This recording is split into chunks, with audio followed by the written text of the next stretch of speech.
Bueno, buenas tardes a todos. ¿Cómo les va? Estamos arrancando una nueva capacitación del programa Formar del Grupo Medihome. En este momento estamos con la participación de la doctora Marilyn Cabalín, que es infectóloga y amiga. Ya nos ha dado alguna capacitación en este programa y hoy nos trae actualización sobre el tratamiento de COVID-19. Marilyn, ¿cómo estás? Hola, ¿qué tal? Bueno, muchas gracias a todos por estar. Muy contenta acá de estar dando esta capacitación, ojalá que les sirva. Va a haber muchas dudas, creo que van a tener más dudas después de la charla que antes, pero bueno, ojalá que sirva y que sirva también para ir a buscar información valedera, ir a leer. Esto es una enfermedad que continuamente nos pone a prueba, continuamente nos hace ir a buscar información, no quedarnos con lo que nos dice otra persona, así que esa es la motivación para todos ustedes. Sí, la verdad que sí. Acá. Fuimos aprendiendo mientras atendíamos a los pacientes COVID-19.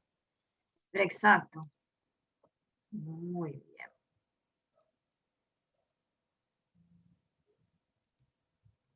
Bueno. Ahí pasa. Pues esto es una actualización, la hice esta semana, ¿sí? de mayo, con la última actualización de los tratamientos. La mayoría de la bibliografía, que se las dejo al final, es bibliografía de la OMS, de la OPS, del Ministerio. Bueno, están todas las páginas, así que es todo actualizado, la mayoría con fecha de abril, ¿sí? Vamos a ver si... Bueno. Ahí está. Bueno, con respecto al COVID y los antimicrobianos, arranco por acá porque es muy importante que sepamos que estamos haciendo mucho daño con los antibióticos y el COVID. Hay muchos estudios de casos y control y hay muchos estudios observacionales que demostraron que el 80% de los pacientes con COVID recibieron tratamiento antibiótico a pesar de ser una infección viral. Esto, este gran incremento, porque esta oleada de pacientes que fueron atendidos en todo el mundo, ya generó y está generando una selección de los patógenos bacterianos, de las bacterias y su resistencia, que vamos a tener a lo largo de muchos años. No es que lo vamos a ver ahora en nuestro paciente que estamos tratando, internado, sino que lo vamos a ver, la estimación es para el 2050, ¿sí? Muchos pacientes seguramente ustedes ya vieron que estando internados tienen infección por Clostridium difficile, que eso es típico por la infección, por el tratamiento prolongado con antimicrobianos, pero los 10 millones de personas que podrían morir a causa de las infecciones es por el mal uso de antimicrobianos que estamos haciendo ahora. Por lo cual es muy importante, y esto se está recalcando en todas las guías a nivel mundial, es el correcto uso de antimicrobianos para no llevar y generar un mal mayor en un paciente, no solo del que estamos tratando, sino a futuro, ¿sí? Este es un problema de la medicina general, ¿verdad? Que venimos teniendo del mal uso de antibióticos, sumado a la falta de descubrimiento de antibióticos nuevos, ¿no? La velocidad con la que generan resistencia a las bacterias no es la misma velocidad con la que se generan antibióticos nuevos. Exacto. Y acá tengo algunas recomendaciones sobre el uso de antibióticos en pacientes con diagnóstico de SARS-CoV. Según algunas series que se hicieron de estudios, dependiendo de la gravedad del cuadro y las comorbilidades, se puede observar una tasa de coinfección bacteriana al ingreso de 3,5 a 5%. Fíjense lo bajito que es, ¿sí? Durante la hospitalización ocurrieron infecciones bacterianas y fúngicas secundarias a la infección de COVID. Generalmente es pacientes que ya están internados, neumonías asociadas al ventilador, las fúngicas en realidad es por el uso de antimicrobianos, secundario a eso, entre un 15 a un 20%. Y esto se dio sobre todo en pacientes críticos, o sea, de terapia intensiva, y en pacientes con huéspedes inmunocomprometidos, ¿sí? Pacientes con tratamiento con inmunosupresores, cáncer, VIH. Por todo esto, no se recomienda el uso de antibióticos en los pacientes con diagnóstico confirmado de COVID, cuadros leves, ¿sí? O sea, el paciente que está en su casa, que tiene un cuadro leve, nunca, jamás, por ningún motivo, deberíamos indicar antibióticos. En los casos moderados con neumonía sin criterios de gravedad, no estaría indicado tampoco el tratamiento antibiótico, exceptuando aquellos que tengan una sospecha de coinfección. Por ejemplo, un paciente que tiene todos los síntomas de COVID, confirmado el COVID, pero tiene una neumonía lobar, que todos sabemos la diferencia, con el COVID ya hemos visto las neumonías por COVID, son todas iguales, pueden ver 50 tomografías, son todas exactamente iguales, llamativa pero a veces pasa que hay algún que otro paciente tiene un infiltrado mucho más condensado, con broncograma, y por ejemplo tiene leucocitosis con neutrofilina. Obviamente que en ese paciente lo voy a sospechar, voy a cultivar primero todo lo que pueda cultivarle, sospechando ese foco, y le voy a colocar a ese paciente antibiótico. Nada estandarizado en general a todos los pacientes, ¿sí? Y en huéspedes inmunocomprometidos, sí. En las formas severas y o críticas se recomienda el inicio de tratamiento empírico para neumonía. Estos serían los pacientes graves, que están en terapia. Acá, esto es la recomendación del Ministerio de Salud de la Nación. La SADI, que es la Sociedad Argentina de Infectología, tampoco recomienda el uso de inicio en los pacientes graves, ¿sí? Queda a criterio de cada paciente evaluar, ¿sí? Pero en la guía del ministerio todavía recomienda que en los pacientes críticos no estaría mal colocar, ¿sí? De inicio. En el caso de iniciar tratamiento antibiótico, como les decía, se sugiere primero tomar la toma de cultivos, cultivo de esputo, obviamente es eso si el paciente está vigil, ¿no? Cultivo para aspirado traqueal, si lo tengo ventilado. Bueno, antígenos, que informan que eso, la verdad que en muy pocos lugares tenemos para neumococo. La procalcitonina, que es el seguimiento para evaluar los pacientes con shock séptico, bueno, infecciones graves, en caso de tener disponibilidad, ¿verdad? Y de continuar el tratamiento antibiótico, por la alta sospecha de coinfección, infección bacteriana, desescalar, nosotros hablamos mucho siempre los infectólogos, de desescalar el antibiótico si yo ya tengo un cultivo. O sea, yo le pongo un paciente que lo tengo en una situación grave, sospecho que tiene una neumonía bacteriana asociada al COVID. Si el cultivo me viene negativo, no creció nada, el paciente dejó de hacer fiebre, eso hay que cambiarlo, hay que rotarlo, bajarlo. El paciente tolera bioral, está mejor, bajarle el tratamiento, ¿sí? Y lo ideal es siempre tratamiento acortado. Ahora en infectología estamos usando mucho tratamiento acortado, ¿sí? Hay mucha evidencia sobre eso, cada vez son más cortitos los tratamientos, eso mejora mucho la situación. Primero alimentaría al paciente, porque eso ya conocemos, quien ha hecho alguna vez tratamiento de antibióticos sabe la poca o mala tolerancia para la medicación, la diarrea posterior, y luego hablando de la resistencia, ¿no? A veces pasa en todos los lugares donde trabajo, 10, 15 días de antibióticos, eso está mal.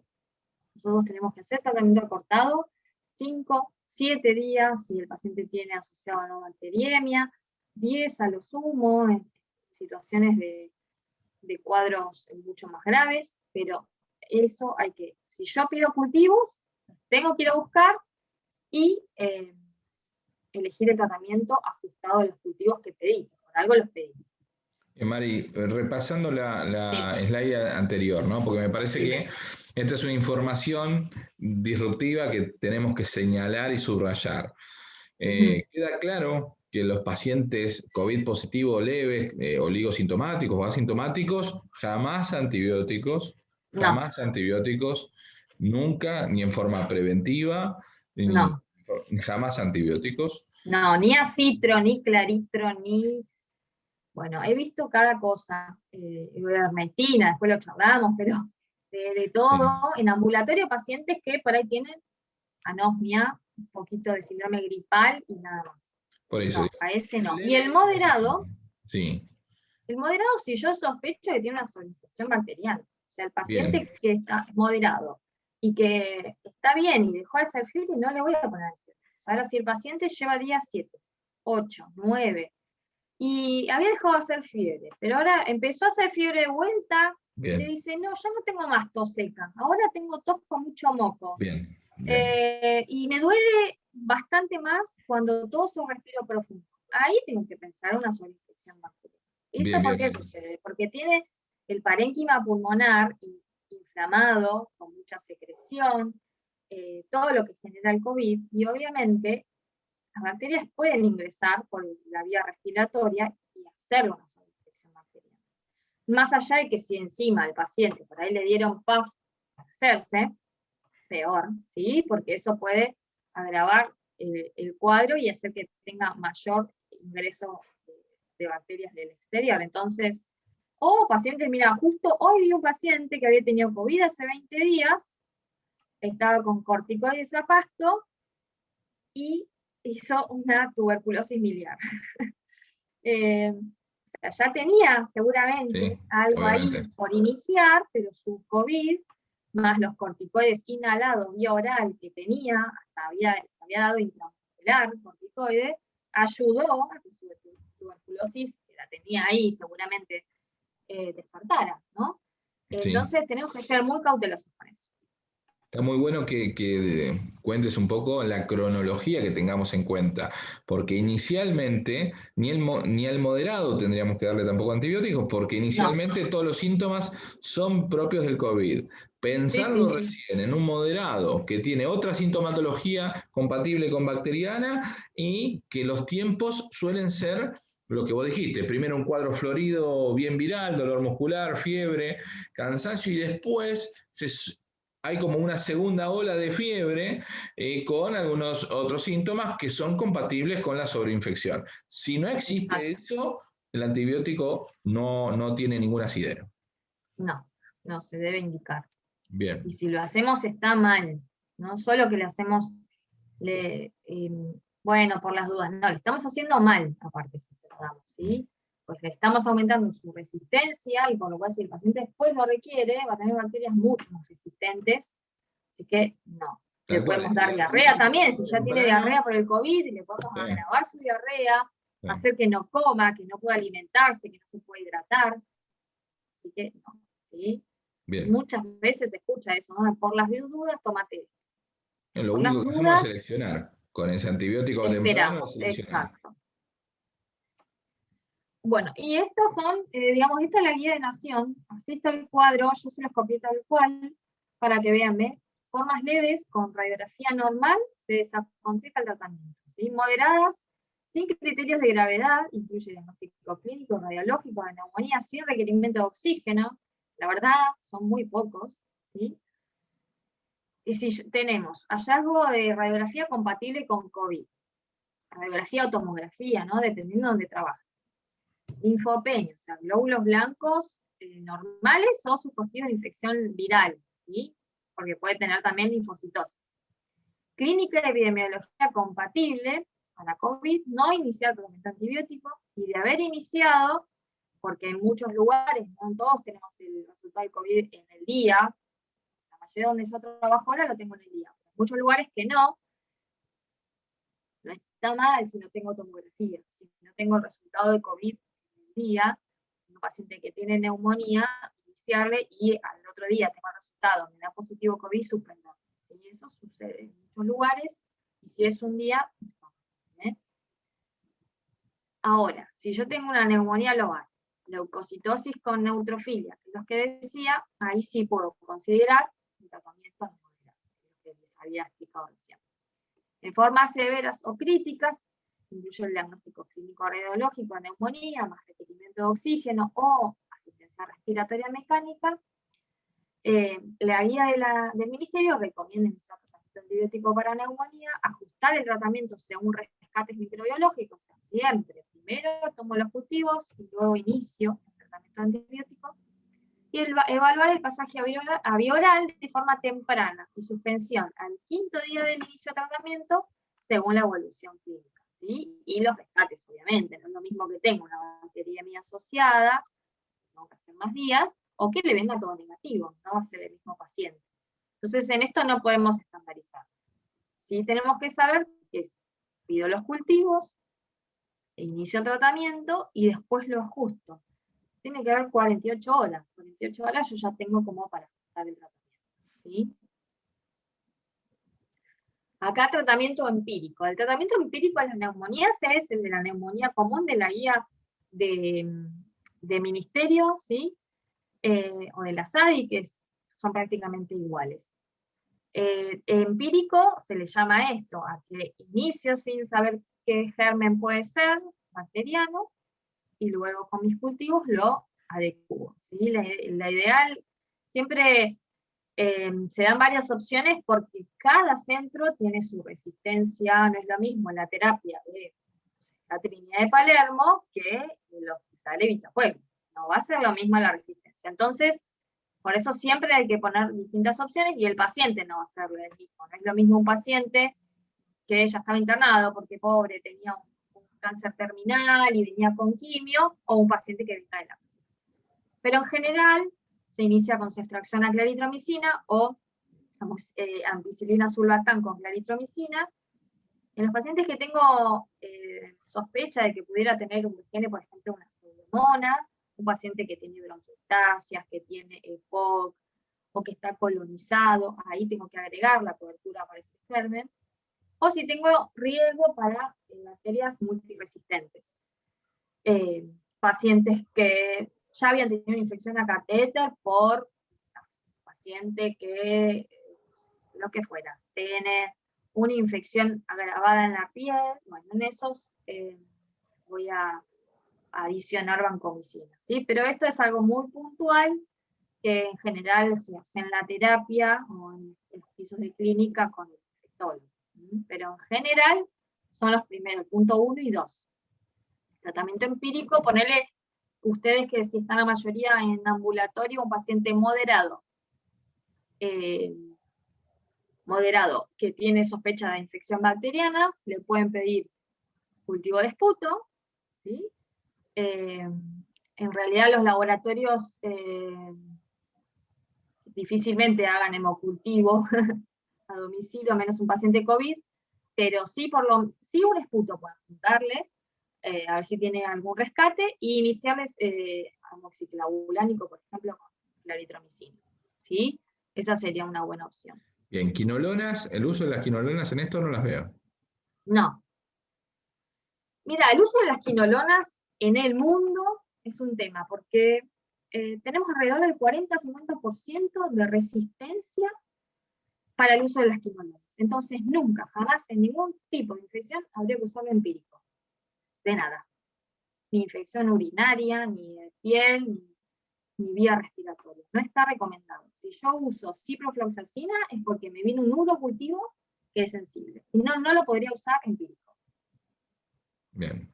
Bueno, nos sirvió para los clínicos en ese dato que íbamos percibiendo, porque uno de cada 2 que se lo da no le va a servir. No le va a servir. Sí. Entonces no se debe usar las quinolonas de forma empírica para un tratamiento. Distinto te viene el urocultivo, vos le pusiste Bactrim y le viene sensible a cipro, se lo puedes poner después. O un esputo, le viene, no sé, sensible, una pseudomonas sensible, se lo podrías poner, pero después. No, la verdad que tenemos muchísima resistencia en Argentina, tremendo. Así que no debería usarse empírico. Perfecto. Sumamos datos. Bueno, acá esto es un resumen también de la guía del ministerio, en donde habla de un montón de medicaciones que se fueron probando. En general arrancaron los estudios desde el año pasado. Después les mostrar un mapita de la cantidad de estudios que hay en el mundo, pero en Argentina hay más de 45, creo, 50 estudios de medicación, que se fueron probando y usando, y como la evidencia científica nos fue dando cuáles sirvieron para qué pacientes y cuáles no. Por ejemplo, la hidroxicloroquina, Ahí te paro un segundo porque sale una preguntita del chat que nos dice pacientes alérgicos a penicilinas o sus derivados, ¿qué se recomienda? Le puedes poner solo Claritro. Claritro, ¿no? Ujú. Bárbaro, respondido. Igual, acá yo tengo que dar una opinión como clínico. Hay muchísimos alérgicos a la penicilina que no son alérgicos a la No, bueno, penicilina. sí. Hay como una sobre interpretación y solo el 20% de los que son alérgicos a la penicilina son alérgicos a sus derivados, como las aminopenicilinas y la cefalexina y la cefalosporina, quiero decir. Y Entonces, aparte tendría que ser alérgico grave para la contraindicación. claro, entonces digo, ojo con los que alguna vez alguien le dijo usted es alérgico a la penicilina y le voló de un ponchazo la posibilidad de usar toda su vida una familia de antibióticos tan importante como los betalactámicos, ¿eh? Así que Bueno, mira, a mí me pasa, en el centro que yo trabajo en un centro en Berazategui, que es de toda enfermedad de transmisión sexual, que hace 15 años por lo menos, la guía nacional del ministerio dice que no se debe hacer más la prueba para la alergia a la sí, penicilina antes de usar el tratamiento para la sífilis y para cualquier otro tratamiento, ¿no? Porque es menos del 1% de la población el alérgico. O sea, hay más alérgicos al diclofenac, creo que alrededor claro. del 15%, que a la penicilina. Entonces vienen un montón de personas con que no soy alérgico, me dijeron de chiquito, no sé qué, y la verdad nosotros se lo damos, dejamos esperar media hora y no sucede nada. Y las guías del ministerio hace más de 15 años dicen que no se debe hacer, y vienen bolsando de un lado al otro, porque nadie te quiere aplicar una penicilina. Y Sí, sí, eso, sí. bueno, es algo que hay que comunicar muy fuerte, porque hay Y es como vos personas decís, yo he visto que morir pierden el gente por... tratamiento.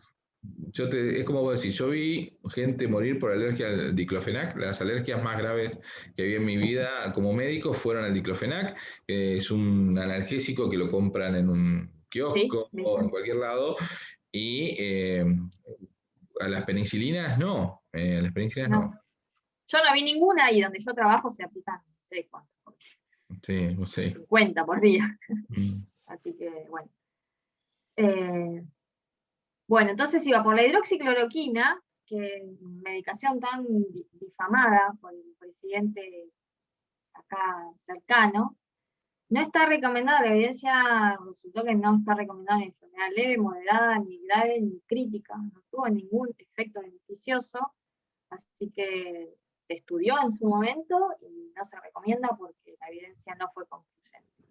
Lo mismo con el dopinavir ritonavir, creo que en la charla anterior que yo di para Ujú. ustedes estábamos probando, yo usé en varios pacientes, probamos, y bueno, la evidencia fue no concluyente, así que no se usa para ninguno de los tipos de enfermedad. Los corticoides, sí, son una de las pocas medicaciones que tienen evidencia, que fue beneficiosa en enfermedad grave y crítica. Hace poquito salió una guía del Sanford, que es una guía extranjera para COVID, en donde pone en duda también el corticoide en los primeros 10 días, inclusive para enfermedad grave y crítica. Lo que plantea es que podría tener mayor beneficio después del 10º día, que es donde mayor cascada inflamatoria tiene, y que podría ser no beneficiosa, al contrario, sino podría generar efectos secundarios por el uso del corticoide en los primeros 10 días. Lo pone Marilyn, bastante en entonces, duda. por lo que veo acá, los corticoides también se dejan para el paciente grave o crítico. Exacto. Eh, y tampoco se dan en forma inicial, no se recomienda en forma inicial. Acá en Argentina sí, se está dando en enfermedad grave, un paciente ingresa, se le pone corticoides. Está bien, Se pero pone para corticoides y... el paciente leve o moderado que está en su No, casa, no, leve, moderado no. no, tampoco No, corticoides. no. El paciente en su domicilio no tiene que estar tomando corticoides. Eso Bien, es perfecto. para internación. ¿Y a la hora de recomendar corticoides, alguno en particular? En realidad, sí, lo que se usa es la dexametasona, eh, que es lo que mayor, digamos, tiene acción más temprana Se trata de no utilizar la hidrocortisona, y bueno, vía oral no. Los pacientes que están internados en ARM, obviamente por la poca absorción intestinal, ¿no? Bien. Bueno, después, este es un anticuerpo monoclonal, tocilizumab, no una pronunciación, pero tienen nombres más raros los anticuerpos monoclonales. Bueno, está en estudio todavía. Creo que este está en fase 3, y sí lo ponen en enfermedad grave a considerar en pacientes con hipoxemia y aumento de los marcadores inflamatorios como procalcitonina, LDH, PCR, litro, asociado a la dexametasona. Este está en estudio, creo que hay un centro en Argentina que lo está siguiendo. El plasma, la gran novedad del año pasado, el plasma. Hubo muchos cambios con respecto al año pasado que se le indicaba a todos los pacientes. La evidencia demostró, todavía está en fase 3, pero la evidencia por los resultados que dieron de todos los pacientes que se usó el año pasado, es que cuanto antes, mejor. Y cuanto más viejitos, mejor. ¿Qué quiere decir esto? O sea, cuanto antes la enfermedad inicia, leve, moderado, mayor efecto. Y a los pacientes que les iba mejor a los más grandes. O sea, pacientes de más de 75 años, ideales en pacientes leves, con 72 horas de inicio. El tema es que ese paciente en general, cuando recién consulta, es cuando le hacen el hisopado y ya pasaron los 3 días. Mari, ahí te corto un segundo que hay una preguntita. Nos preguntas un paciente COVID positivo, leve o moderado, que es diabético. ¿Sí o no al corticoide? Creo que No. No. Y particularmente Leve y moderado a nadie. a nadie, y menos si es diabético, ¿no? No. Bien. No, porque le vamos a complicar más. Por eso lo pone en duda también la guía de Sanford, porque lo que plantea es eso, que los pacientes primero leves moderados dice que no también, pero que podría producir más efectos adversos que beneficiosos. Bien. Porque un paciente con una infección, que encima yo lo tengo con una hiperglucemia 300, 400 por poner un corticoide, no termina por ahí con una cetoacidosis diabética internado, y ese no sería su final. Acá aparece otra pregunta de otro colega sobre la Dexa vía oral. Si la recomienda o no la recomienda, me parece que genera mucha sorpresa. No, porque mira, en la enfermedad grave y en el enfermo crítico tiene mucho mejor la absorción endovenosa. Esa Inclusive pregunta yo intramuscular. entiendo de dónde viene esta pregunta, porque en general muchos de los médicos hemos usado corticoides vía oral en el paciente que está en el domicilio con una afección moderada. Por eso preguntan en la vía oral. En realidad, a raíz de lo que se comenta, la DEXA es endovenosa porque el paciente que la va a recibir está internado. Es el que está grave en terapia. Está internado, claro. Sí. No tendríamos por qué usar DEXA vía oral bajo ninguna circunstancia porque el paciente que requiere la dexametasona o requiere el corticoide es un paciente que va a estar internado. Exacto. Bien, perfecto. Aclarado eso. Bueno, y volviendo al plasma, entonces le iba mejor a los más grandes y cuanto antes mejor. Entonces, la evidencia y lo que dicen las guías, esta es la de Nación, este cuadrito lo saqué de Nación, desde ahora de abril, que a los mayores de 75, en las primeras 72 horas, ¿sí?, que tengan enfermedad leve o moderada, y en los entre 65 y 75 con comorbilidades, ¿sí?, pero no estaría recomendado en menores de 65, o sea, no tuvo efecto beneficioso en pacientes más jóvenes. Y en enfermos graves y críticas no tuvo ningún efecto beneficioso, ni en disminución de la mortalidad, ni en días de internación, ni en nada. Obviamente que el paciente que está en RM no tiene indicación de plasma, tampoco. Por eso quedó muy acortado en el paciente leve y moderado con esas edades. Después tenemos el suero equino, que también está en fase 3, ¿sí? No está recomendado, salvo en ensayos clínicos, en leve, moderado, grave y crítico. Ahora después yo les hago un comentario aparte de provincia, ¿sí? Que está en estudio en fase 3. La ivermectina exactamente igual, solo se puede usar si uno es parte de un ensayo clínico, ¿sí? Yo estoy viendo muchísima gente que va a un médico por ambulancia, a domicilio, por teléfono, que le dan una ivermectina por mes, preventiva, una por semana, cada 12 días, 14, pues, de todo. Mirá, yo te hago el comentario de gente que trabaja en laboratorios, no dan abasto a fabricar ivermectina, no dan abasto. El uso de la ivermectina se multiplicó por 50 en la Argentina. Y mucha gente, mucha gente, es un elemento de automedicación también, porque se lo cree como forma preventiva del COVID-19. Y Todavía, lamentablemente... o sea, está en estudio en fase 3, hay varios, creo que son 4, ahora después los nombro, 4 estudios, pero está en fase 3. O sea, como, por ejemplo, provincia de Buenos Aires usa los hospitales de parte de estudio de suero equino y de plasma, que eso amplía mucho su indicación, pero si no estás en estudio clínico, sobre qué seguridad y qué control le vas a dar tiene un paciente que no vas a controlar. Hay mucho Que menos en tampoco, el ambulatorio. Un no, médico en no, el ambulatorio recetando ivermectina, no. la verdad que no. Bueno, ibuprofeno inhalado, hay un estudio muy grande en Córdoba y hay varias sedes que se han sumado a ese estudio. Por ahora no está recomendado, obviamente que es otra formulación, es el ibuprofeno común. Es otra formulación, o sea, no vayan a... Porque se ha Sí. escuchado de todo también, gente de ibuprofeno líquido, de los Nebulizando. bebés, y A mí me- hacerse nebulizaciones, he escuchado de todo.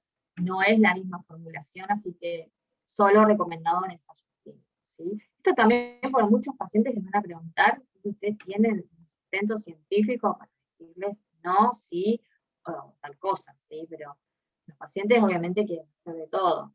Bien, acá surge otra pregunta sobre los corticoides. Sí. Sí, es un tema disruptivo, es disruptivo. Acá nos pregunta Fernando, dice, o sea, que en oxigenoterapia no están indicados los corticoides, ¿se inician los que van a terapia intensiva? Eso no le quedó claro. No, pacientes graves. La gravedad del paciente depende de varias cosas, ¿sí? Acá te dice más o menos este es de un paciente, del cuadro de antibiótico terapia, pero el paciente grave es el que tenés saturación menos del 94, por ahí uno que tiene 95 también está con aporte de oxígeno, es un paciente moderado, no grave, que puede estar internado también. Ese no le vas a poner oxígeno, porque tienes un paciente grave, ¿sí?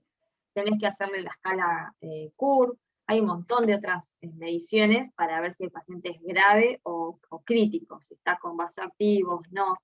Pero en general, paciente grave y crítico es el que se le va a poner corticoide.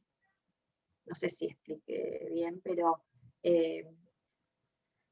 no solo es si requiere o no requiere oxígeno la diferencia entre el paciente moderado y grave. Son un montón de otros factores que, por ejemplo, si es neumonía multilobar o no, si el paciente tiene o no tiene comorbilidades, la edad, sí, hay que hacer De esta todo el... capacitación, lo más importante es que podamos no darle corticoides al paciente leve y moderado, digamos. Exacto, sí. Eso es lo más importante. Pues después la discusión sobre el grado de gravedad del paciente que requiere corticoides o no, ahí empieza por ahí un poco, como vos decías, otros factores a jugar en esto. Pero sí nos interesa remarcar esto porque es algo que se viene haciendo, la de dar corticoides en forma temprana o dar antibióticos en forma temprana al paciente leve y moderado. El otro día un paciente bueno, era ambulatorio, código verde, lo estaban siguiendo por teléfono, le habían indicado budesonide, el paciente no tenía broncoespasmo ni era asmático, ¿no? budesonide, acitromicina, ivermectina y corticoides. Bueno, habían ido a una ambulancia que había esas, digamos, privadas, y le habían indicado todo eso a un paciente leve. Obviamente, al médico que lo seguía le recomendé que se lo suspenda, ¿no? Todo. Y que si tenía fiebre tome paracetamol, nada más. Pero fíjense, sin ninguna indicación tenía 4 medicaciones. Eso pasa mucho. Bueno, acá sí vamos a hablar puntualmente uno por uno. De los corticoides. Bueno, la evidencia mostró que la administración de dosis bajas a moderadas probablemente reduce la mortalidad en pacientes con infección grave por COVID. Hay 2 estudios controlados y aleatorizados. Estos resultados fueron uniformes luego de agregar al análisis estudios en los que los pacientes con distrés de otras etiologías recibieron corticoides o manejo estándar de forma aleatoria. Porque antes había incluido solo a los pacientes con COVID, ¿sí? Así que acá vuelve a... todo esto que yo les pongo es una guía que está muy buena de la OPS de Argentina, que pueden entrar a la página, que habla de cada medicación. Esto es un resumencito que yo les dejé, de cada medicación, una cantidad de estudios, hicieron un chequeo, digamos, de todos los estudios realizados a nivel mundial, e hicieron un resumen. Está en español, así que... y de libre acceso, está muy buena, te habla de cada medicación. Así que la OPS recomienda exactamente lo mismo, pacientes graves para arriba, ¿no? Este es otro, es un antiviral, es el que creo que se usó también para el ébola. Acá se estudió, este estudio varios países del mundo, el Solidarity, que fue cabeza de la OMS. Argentina estuvo incluida, sigue estando en el Solidarity, y no tuvo ningún efecto clínicamente relevante sobre mortalidad global, la necesidad de ventilación mecánica y el tiempo de estadía hospitalaria. Así que estos 3 estudios que se usaron en distintos países podría reducir la mortalidad, los requerimientos de ventilación mecánica invasiva y mejorar el tiempo hasta la reducción de los síntomas, pero la evidencia todavía es muy baja. Así que por ahora sigue estando en estudio de investigación, fase 3, pero con muy poquita evidencia. La hidroxicloroquina, interferón 1A y el lopirrito, como les había nombrado antes, la evidencia no mostró beneficios en la reducción de la mortalidad, necesidad de ventilación y en el plazo para la mejoría clínica, pero sí, no algo beneficioso, sino que la hidroxicloroquina sí se vio que podría aumentar la mortalidad, no solo encima, no se hace bien, sino que te podría hacer mal, ¿sí? Porque todos sabemos que es bastante tóxica, por lo cual encima podría aumentar la mortalidad de los pacientes. 6 estudios fueron que evaluaron la hidroxicloroquina a nivel mundial y mostraron una tendencia no significativa en la reducción de riesgo de infección. Estos son anticuerpos monoclonales, ¿sí? 10 estudios para el tocilizumab y 1 para el baricitinib, que son medicaciones que se usan en enfermedades autoinmunes. Para el primero, probablemente reduce la mortalidad de los requerimientos de ventilación invasiva, sin un incremento importante de efectos adversos en pacientes con enfermedad severa o crítica. Este es el que se les había nombrado antes que se podría asociar con el corticoide, ¿se acuerdan? Bueno, ese es uno de los poquitos anticuerpos monoclonales que tendría efecto beneficioso. Después el baricitinib está en un estudio controlado, aleatorizado, mostró que en pacientes con enfermedad moderada severa podría reducir la mortalidad en los eventos de ventilación mecánica y mejorar el tiempo de resolución, pero todavía con muy baja evidencia clínica, porque es un estudio muy chiquitito.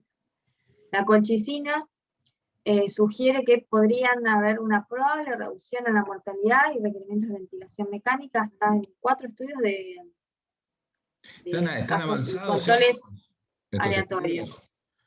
¿Cómo? Que si están avanzados estos estudios, porque evidentemente la colchicina es un medicamento que nosotros conocemos, Sí, con muy buena actividad antiinflamatoria, ¿no? con muy buena actividad antiinflamatoria, como vos decís, y no pasó lo mismo que pasó con la ivermectina, digamos. ¿Por qué con la ivermectina sí, una medicación que está en estudio, salieron a usarla todos, y no pasó con la colchicina? Yo creo que parte también es la infodemia que hay, mucho propaganda, no sé si de parte de los laboratorios, pero bueno, demasiada Siempre fue propaganda. barata la Sí, colchicina. sí, sí, tal Ahí cual. te robo Y aparte unos tiene más segundos. efectos adversos, ¿no? También la Sí, colchicina produce mucha diarrea, por lo cual también se dejó de usar para el tratamiento de gota. Pero bueno, están pero, 4 estudios de pero casos y tenemos controles experiencia, aleatorizados digamos. en fase 3. Tenemos experiencia con la colchicina, uno dice más vale malo conocido que bueno por conocer. Sí, Pero sí, sí. te pregunto algunas preguntitas que salen del chat. Dale. Bien. Dice un paciente sospechoso de COVID que está en un CAPS, si se puede nebulizar y si presenta dificultad respiratoria. ¿Se puede nebulizar un paciente en un CAPS, un paciente sospechoso de COVID? A ver, en Polémico. general el paciente que tiene COVID no tiene gran componente, no me sale la palabra, broncoespasmo, de broncoespasmo, ¿no? En general. Sí requieren oxígeno, mejoran muchísimo con el oxígeno. Ahora, si es un paciente asmático que tiene aparte una crisis asmática asociada a la infección de COVID es otra cosa. Bien, vamos a Pero sí, subrayar eso, Marilyn, porque ¿qué significa? Que si el paciente no tiene antecedentes de asma, no tiene ningún sentido ponerle budesonide, salbutamol, bromoipratropio, todo lo que se le pone a un paciente con broncoespasmo. no, porque estos pacientes mejoran con oxígeno. No Ujú. van a tener digamos, el chillido que uno conoce, el broncoespasmo del asmático. No tienen broncoespasmo. Porque no es una Sí enfermedad tienen bronquial. rales hasta donde sea, Claro. pero por el infiltrado que tienen parenquimatoso, pero no tienen broncoespasmo. Entonces, la verdad que primero que es riesgoso, eh, Bien, y menos oxigenación, en un CAPS nebulización que no. habría que ver después Ujú. cómo se lava y se esteriliza ese material que utilizan para nebulizar. Bien, perfecto. Te Menor, traslado otra preguntita. sí. Bueno, hablan acá de la ivermectina inhalada. Entiendo que es la misma respuesta para cualquier ivermectina. Eh, Sí. bien, después preguntan acá, la carragenina, spray nasal, y yo te adoso a esa pregunta, o algún otro spray nasal en forma preventiva. ¿Qué información tenemos de esto? La no escuché, perdón. Carragenina, que viste que es un derivado de algas, que se vio que en spray nasal puede llegar a ser preventivo, lo mismo que las soluciones salinas, que hacerse lavaje con soluciones salinas a nivel nasal, podrían prevenir la sobreinfección de COVID-19. Es algo más popular, digamos. Sí, son medicaciones en realidad que están en estudio. Creo que la solución salina había empezado fase 2 acá en Argentina. Me parece el mismo grupo que estaba haciendo el ibuprofeno inhalado. Eh, en realidad eso se basa en la limpieza de las fosas nasales, que sería el mayor lugar en donde uno tendría el ingreso de COVID. Pero no tengo el dato, la verdad, no les voy a mentir, no tengo el dato del efecto beneficioso al momento, pero sé que está en Bien. estudio. Bien, y acá un espectador pregunta, si fiebre más de 5 días de evolución es criterio para hisopado control. No sé, No, no sé cuál sería el hisopado control, digamos, el independientemente paciente que tiene fiebre de 5 días está perfecto, es por el COVID. es el COVID. Puede tener, estamos viendo ahora pacientes que tienen más de 7, 10 Sí, días. sí, Que sí, tuve antes no lo pacientes de vimos, 9 tanto días, que sí. eso lo charlamos al inicio Ujú. de que empiece la charla. Pacientes que tienen más de 7, 10 días por fiebre, eh, pero no se hace hisopado de control, salvo los pacientes que están internados por neumonía grave, cuidados críticos, obviamente para ver si sacarlo o no del aislamiento. Que esa sería la única indicación de control de hisopado. Pero no, porque el paciente es normal que tenga fiebre por una infección viral 7-10 días. Si vos sospechás que está haciendo otro registro febril distinto, la curva de fiebre está cambiando, el día 8, 9, 10 está haciendo 39, cambió la tos, es otra cosa, y lo que hay que sospechar, como hablábamos antes, de una sobreinfección bacteriana a lo que tenía previamente.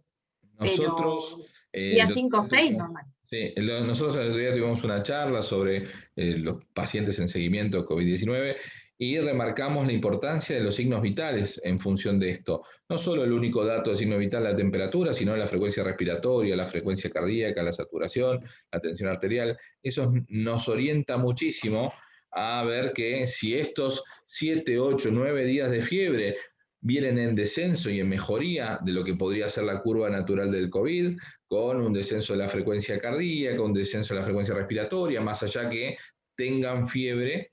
Exacto, porque no es lo mismo un paciente que se está sobreinfectando, que se está poniendo séptico, que está haciendo una neumonía bacteriana, lo vas a notar, va a tener taquicardia, se va a poner o más hipertenso o hipotenso, dos cosas, la saturación puede empeorar, así que sí, obviamente siempre, y también la ocultación va a cambiar, se puede, digamos, puede ser que un paciente que hasta que hagan derrame, eso también se vio, pacientes que hacen derrame pleural, es muy común la afectación posterior basal del COVID, muy común, y si es con derrame pleural, tengo que sospechar una infección bacteriana, y si es necesario pulsar, a ver qué tipo de líquido es. Pero volviendo a la pregunta, 5 días con fiebre, nada, que siga con paracetamol igual. Bien, ahí, bueno, todavía no llegamos a AINES, no me quiero adelantar, ya sé que viene. Este es otro anticuerpo monoclonal, que está en 3 estudios de casos de control aleatorio. Este no mejoraría significativamente el tiempo de resolución de los síntomas, así que no, todavía está en estudio, son 3 estudios bastante grandes, pero no hay evidencia certera de este anticuerpo. El otro es un antiviral parecido al que se usó para el ébola. Están 12 estudios grandes, pero bueno, por ahora se vio que no reduciría la mortalidad ni los requerimientos de ventilación invasiva, probablemente no mejore el tiempo de resolución de los síntomas. Así que bueno, falta un poquito más para que terminen los estudios. Con respecto a los IECA y los ARA-B, gran lío pasó el año pasado con los pacientes hipertensos y su medicación. Todos salimos a cambiarles la medicación a los pacientes porque el COVID se unía a los receptores. Bueno, los estudios que dieron que no aumentaría la mortalidad ni los requerimientos de ventilación mecánica invasiva, así que no es necesario cambiar la medicación a los hipertensos. Con respecto a los AINES, no está asociado a un aumento de la mortalidad, ¿sí? Sin embargo, la certeza en la evidencia todavía es muy baja, ¿sí? Lo que sí se está recomendando mayoritariamente es el uso del paracetamol sobre ibuprofeno y la dipirona, pero más que nada porque hay muchos pacientes con hemorragia digestiva en las terapias. Esto también es asociado a la polifarmacia. No propio del COVID, sino al corticoide, a los antibióticos, a los AINES, y yo te diría, es muy común, pero un paciente por semana con COVID sangra, hace hemorragia digestiva alta o baja, por lo cual tratamos de elegir el paracetamol en esos casos para encima no agregarle una gastritis Esa es erosiva o una úlcera. una pregunta que te quería hacer y seguramente que lo hemos charlado en la última reunión. En su momento se decía que el ibuprofeno estaba prohibido, no se podía usar.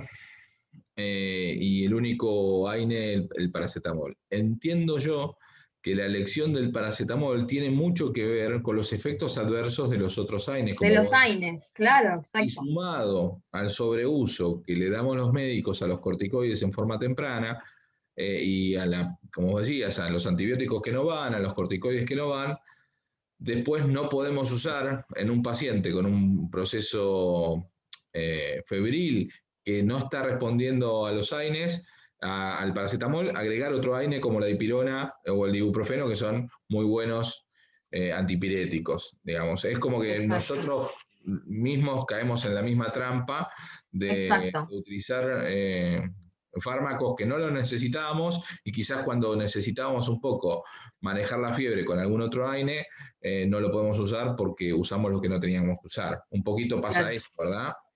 exacto, sí, por eso. Solamente por los efectos adversos propios del grupo de medicación. Bueno, ivermectina otra vez acá, 10 estudios de casos de psicocontrol aleatorio, reportaron desenlaces clínicos importantes, podrían reducir la mortalidad en algunos pacientes, sin embargo, la evidencia resultó muy baja por limitaciones metodológicas, en un número muy pequeño de eventos. Hay estudios en fase 3. La mayoría de la reducción se vio en dosis súper tóxicas para el cuerpo, así que bueno, por ahora no hay mucho para decir. Están 10 estudios, es un montón, pero la evidencia es en un grupo muy chiquitito, así que no podemos usarla fuera de, de un estudio clínico, ¿sí? De nuestro centro de atención. Acá tenemos el Coifam, que bueno, es no me sale el nombre, el sueroquino, y la famotidina. Todavía está en diseño, sí. Ahora yo después les hago la aclaración, porque el programa de provincia lo puso, está en fase 3, en los hospitales están parte de ese grupo de estudio, así que se está indicando. Pero todavía tenemos muy poquitita evidencia. De hecho, la SATI, que es la Sociedad Argentina de Terapia, no lo recomienda por los estudios que hubo, digamos, y los efectos. Así que todavía, bueno, estamos probando. Hoy se iban a infundir los primeros 2 en el hospital de Berazategui, así que después vamos a ver cómo resulta eso. Este es otro anticuerpo clonal, está en un estudio de casos control. Y bueno, mostró que en enfermedad leve moderada podría mejorar un poquito el tiempo de resolución de los síntomas, sin embargo la certeza de la evidencia es muy baja, así que poca evidencia. El proxalutide, esta es una medicación que se utiliza en realidad para otras cosas, tratamientos, si no me equivoco, se usa para constipación. Se estudió en un estudio de casos y controles y mostró que en pacientes con enfermedad leve a moderada podría mejorar el tiempo de resolución, sin embargo la certeza también es muy baja. El sofosbuvir más menos DACLA o lepidafir, esta es una medicación que usamos para tratamiento de hepatitis C, es un tratamiento que se usa 3 meses con 99,9% de curación en hepatitis C, fabulosa. 9 estudios la están incluyendo para COVID, solo con combinación de una de las dos, no se usan solas. Y bueno, por ahora no mejoró el tiempo de resolución de los síntomas ni requerimientos de ventilación mecánica, así que todavía falta.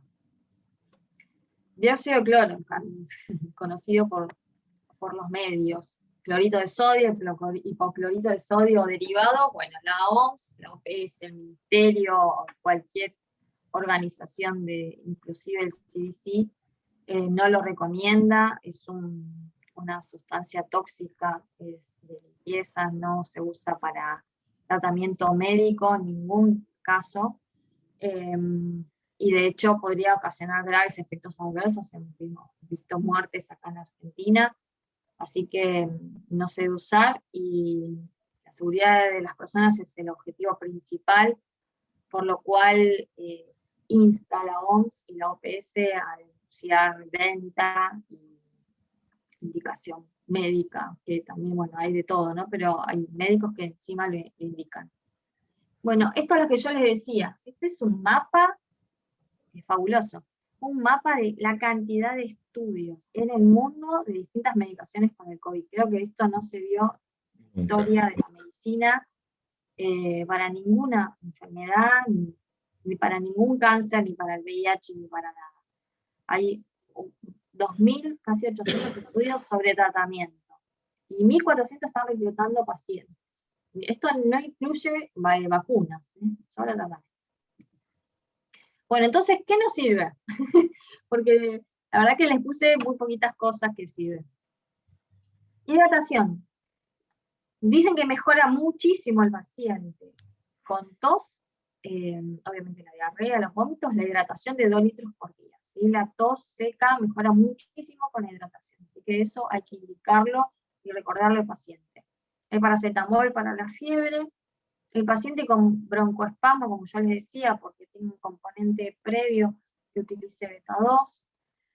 La heparina, esto no les comenté antes, pero la heparina está indicada en los pacientes internados, graves y críticos, preventivo para tromboembolias, es muy común asociado al COVID. Bien, eso Los era corticoides. una pregunta que te iba a hacer, la prevención de estas situaciones procoagulantes. Uh-huh. La heparina Lo sola. ideal siempre es heparina de bajo peso, ¿no? Pero Bien. si no hay, lo que tenga, sódica, Bien. cálcica, sí, pero en Como pacientes más que usamos nada que en todos están, los pacientes internados.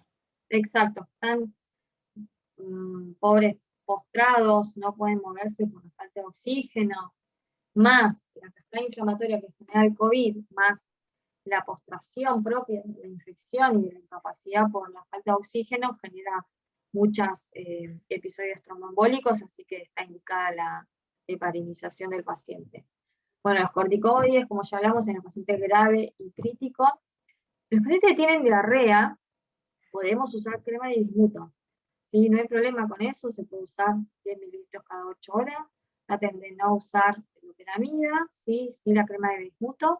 La codeína para la tos, que está en paciente que está muy molesto, no puede dormir, se lo puede medicar. La verdad que no es lo ideal, pero la codeína sí podemos indicarla.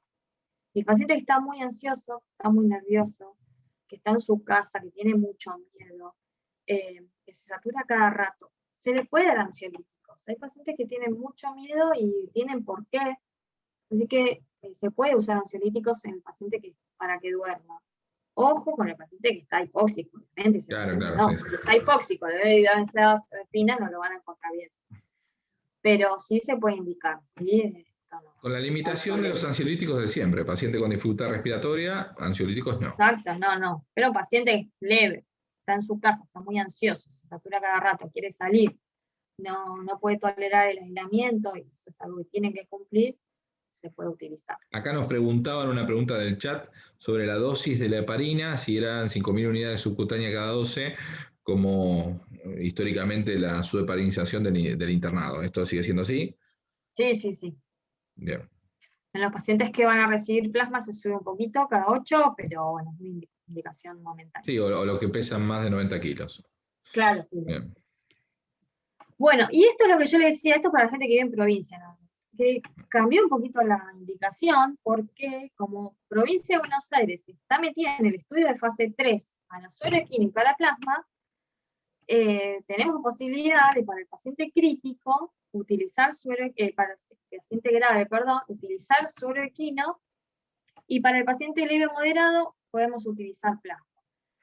Que no es así en todas las provincias y tampoco en privado, porque en privado obviamente el paciente grave, indicación de plasma, la evidencia de lo que no funciona, no está indicado. Acá es porque estamos bajo un estudio de fase 3, que son todos los hospitales públicos. No estás obligado a usarlo, pero si lo usas, hay que usar esas indicaciones.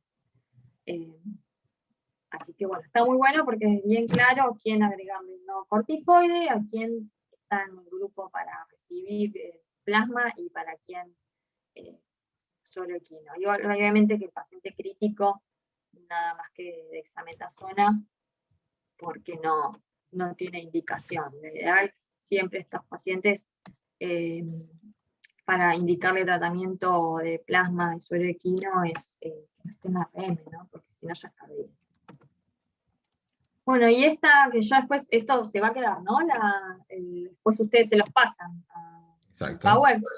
Esta es, los primeros dos son dos buscadores de bibliografía que son buenísimos para COVID, en donde ustedes ingresan y pueden, está en español, eligen el idioma que quieren, pero pueden buscar por tema. Plasma, corticoide, antiviral, y te buscan en todo el mundo medicación o estudio por estudio que vos quieras buscar. Así que es fabuloso. Y después son las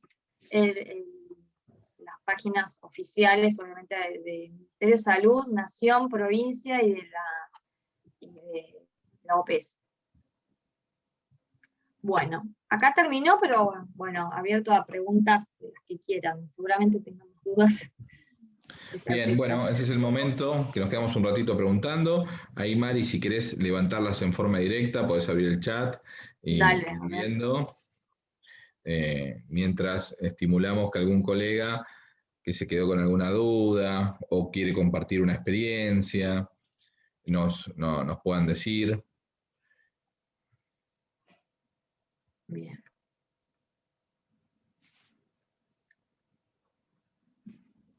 Bueno, acá veo, Fernando preguntó por el tema de la diferencia entre el COVID y el dengue. La gran diferencia, por suerte, bueno, por lo menos acá, no sé dónde será Fernando, pero en mi provincia tuvimos muy poquito dengue este año, por suerte, y la gran diferencia, primero si tiene anosmia y giausia, ya sabés que obviamente te habla de COVID. Segundo, que el paciente con dengue no tiene síndrome gripal, te ayuda mucho el hemograma también, la plaquetopenia, digamos, en el paciente con dengue es muy marcada, las lesiones en piel son mucho más presentes en dengue, no tanto en COVID, pero no era por, digamos, el paracetamol y ibuprofeno, pero en realidad por si es dengue o es COVID, sino es por los efectos adversos de los aires en sí. No sé si alguien quiere ver si hay otra. Bien. Bien, ¿las alcanzás a ver o querés que te las transmita yo? Acá pregunta Sofía, dice, buenas tardes, ¿cuánto esperar para la PCR de control en un paciente con neumonía, en un paciente internado? Mira, en general lo que se está haciendo a mayores de edad, 14, 21, 28, según la evolución del paciente. Bien, está respondido, 14, 21, 28. Perfecto. Bien, después acá nos pregunta también el doctor Pezzi si las altas dosis de budesonide tienen alguna utilidad, un poquito medio que ya lo charlamos eso, ¿verdad?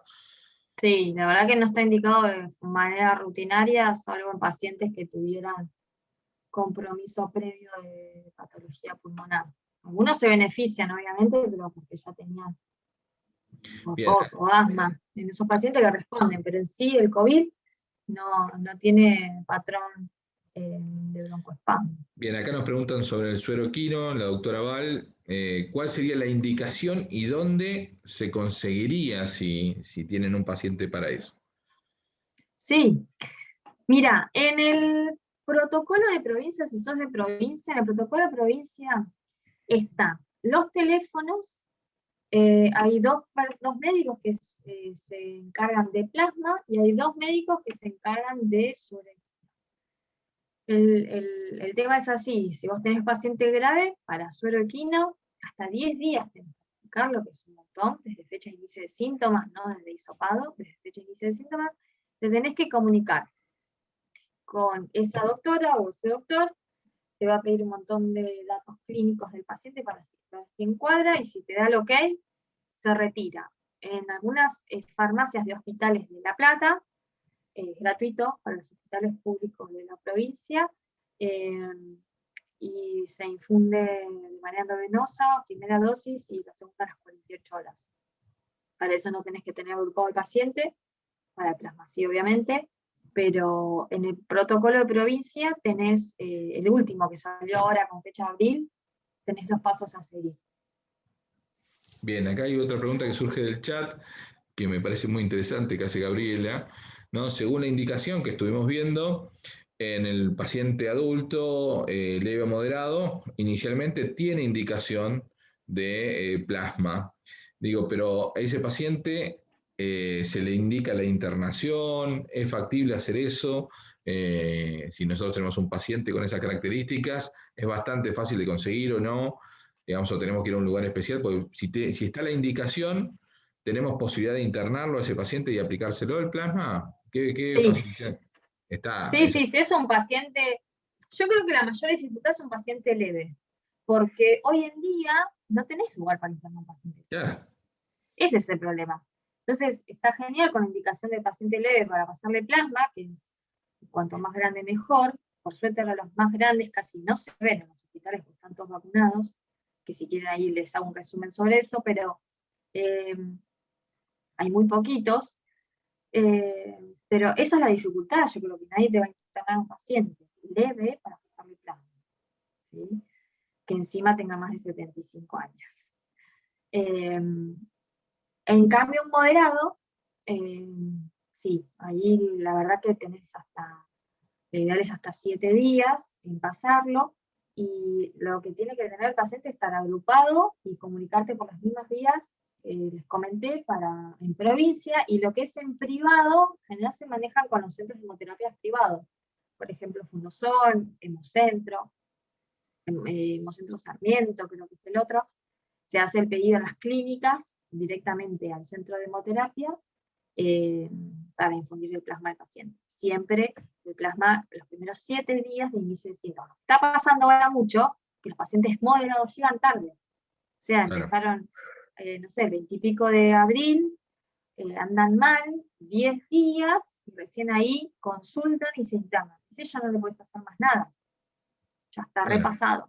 El contexto hace que eso suceda. Acá Claro, sí, sí, sí. Antes internábamos al que le dolía la garganta, entonces a ese sí, el año pasado le podrías pasar plasma. tal cual. Acá comparte la Ahora doctora. no, pero por la dificultad de la disponibilidad. Pero un paciente moderado, que lo vas a internar, ¿sí? Sí, la indicación está y entra en los cuadros del criterio para paciente moderado, sí, no te lo van a negar. Te decía que comparte la doctora Guevara, la experiencia es de Córdoba, es nuestra auditora en Córdoba, no, comparte la experiencia de ibuprofeno inhalado con buenos resultados. Todos sabemos que eso está en un trabajo de investigación en Córdoba, y también de suero equino, que lo Qué refiere bueno, como algunos datos prometedores. buenísimo, qué bueno, Andrea, me alegro mucho. Sí, Bien, yo hoy es la primera vez que indicamos 2, y bueno, justo estaba hablando con una de las médicas del hospital que estaban por pasarlo ahora a la tarde, así que vamos a ver cómo andan. bien. Después acá preguntan, ¿cuánto tiempo es recomendable la utilización de corticoides en un paciente que está en ARM? 7 a 10 días es la indicación. Bien, El no paciente más. crítico, no, La- de si, 7 a tengo que 10. sacar, si tengo que sacar una sola conclusión de esta charla, es que hemos usado muchísimos corticoides que no tendríamos que haber usado, ¿no? Exacto. Bien. Eh, Después acá Fernanda pregunta si en el interior se usa BNI en pacientes con COVID grave, a ver qué experiencia tenemos con el BNI, y al margen de la peligrosidad de los aerosoles, los pacientes mejoran y evitan entrar en ARM. Sí, tenés ese tema con el BNI, obviamente la aerosolización. En muchos lugares lo usan, eso también depende mucho, mucho, mucho de disponibilidad, de lo que tengas, si tenés máscara de reservorio o no, si tenés para ventilar al paciente o no, si tenés médicos de terapistas o médicos de atención primaria, si tenés o no tenés CAFO para usar, que se está usando mucho y está bien. Así que eso varía. El riesgo es ese.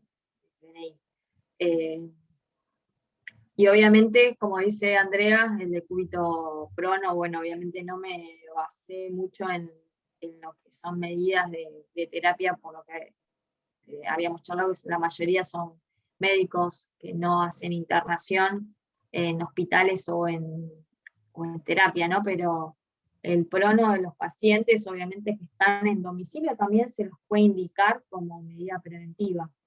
El prono o la lateralización también. Bien, eso te íbamos a preguntar. ¿Alguna otra medida no farmacológica que podemos usar para los pacientes para prevenir? Digamos, Sí, muchos mejoran muchísimo con la lateralización, el prono. Eso sí, los pacientes obviamente tienen neumonía, por eso que yo les decía que la mayoría es posterobasal, entonces mejoran muchísimo, como las atelectasias, ¿no? Que todos conocemos, los pacientes ventilados mejoran un montón. Así que es una buena medida y sube 4 veces 5. ¿Alguna actividad respiratoria como el soplar una manguera bajo agua o inflar globos o hacer kinesio respiratoria o algunos ejercicios respiratorios para fortalecer? Sí, eso sí, obviamente dependiendo de dónde está el paciente, ¿no? Porque hay que tener mucho cuidado con eso, los pacientes si están en la casa, si comparten habitación, con la aerosolización, ¿no? Los ejercicios kinésicos y de soplar, obviamente que eso le va a ayudar muchísimo, pero siempre asegurarnos que hayan pasado los 10 días de inicio de síntomas para evitar el contagio a los familiares. Bien. Y también dependiendo, obviamente, cuántas personas viven en ese domicilio, si tienen espacio. Es muy difícil a veces el aislamiento del paciente en domicilio cuando vive en un monoambiente o en un... Claro. Es muy, muy difícil eso, una realidad. Bueno, creo que no hay ninguna pregunta que quedó. Yo no tengo más que agradecerte, Marilina, a vos y a todos los participantes que bueno, se engancharon un viernes como este con frío a charlar un poco sobre la atención y la actualización de pacientes COVID-19. Buenísimo. Y ya que, si querés, hago un resumencito mínimo de unos datos últimos, que son alentadores. El porcentaje de los pacientes vacunados en terapia. 1%, o sea, esto es 1% de todos los pacientes en terapia. Recuerden que los pacientes de COVID eran un 5 que iban a terapia, ¿no? 20 se internaban, 5 iban a terapia. Bueno, de ese 5 que se internan en terapia, 1% nada más tienen las 2 dosis de vacuna.